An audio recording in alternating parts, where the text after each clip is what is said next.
Timu ya Bushenyi rukwetekatekera kutayira timu ya Shema District izobe rya Nyenshakare omuzano gwa hamuhero gwa group yo kubanza gw'empaka za Ankole Cup erizo abagiraho kutendekwa okwa hamuhero okwaba hace cyanya kabirizi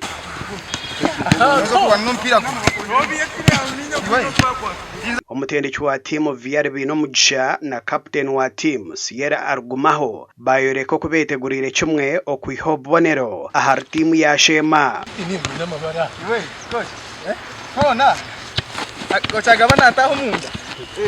omupira first of all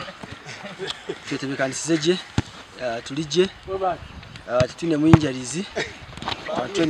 training akunji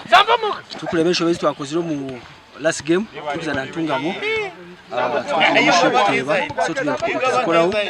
watisi tubageza ku perfectinga ndi nkitu nkabazani na nyinkanye mose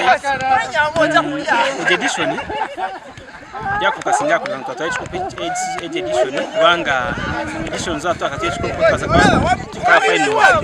basa kupera ukeje edition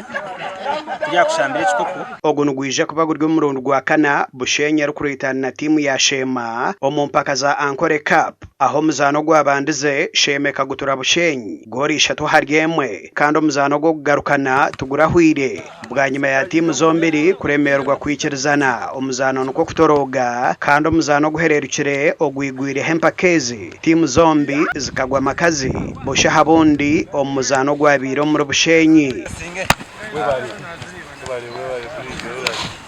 so nyo kinkwasa kusubiza abantu ba Bushenyi no kugira ngo bekunge nchakare baze tuze Shema zo kusinga mpira ekindi kinkwasa twagambara abazikare kinkwa promising no kugira ngo Shema no gukoraki tekwasa kutera Bushenyi. Timu ya Bushenyi niyebembire kimeza cha group yo kubanza ekuratirwe timu ya Ntungamo aho barukwinganisa habonero butano kandi yo Shema eshembire group no bonero 2.